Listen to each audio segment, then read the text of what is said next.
Kaninang alas 4 ng umaga, huling namataan yung sentro ni Bagyong Ada sa layong 175 kilometers silangan ng Huban sa may Sorsogon. May taglay itong lakas ng hangin na malapit sa gitna na umaabot ng 85 kilometers per hour, pagbugso na umaabot ng 105 kilometers per hour.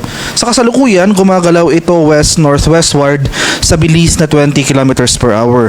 So makikita natin dito sa ating latest satellite images itong mga makakapal na kaulapan na kasalukuyang nakakaapekto dito sa Southern Luzon at malaking bahagi ng Visayas. Ito yung mga rain bands na associated directly kay Bagyong Ada. Samantala, itong northeast monsoon o yung malamig na hanging amihan patuloy na nakakaapekto naman dito sa area ng Northern and Central Luzon. At ito yung ating latest track and intensity forecast para kay Bagyong Ada na issued kaninang alas 5 ng madaling araw.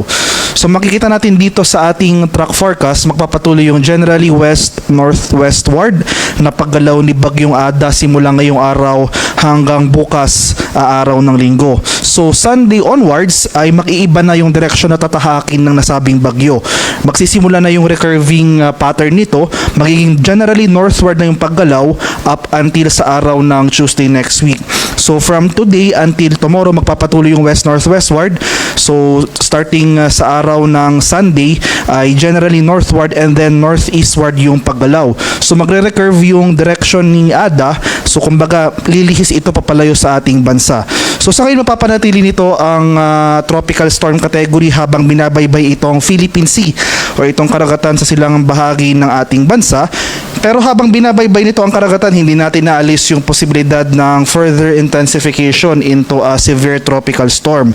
So mapapanatili dito ang lakas bilang isang tropical storm and then after recurving ay hihina ito bilang isang tropical depression category sa araw ng Wednesday and Thursday next week.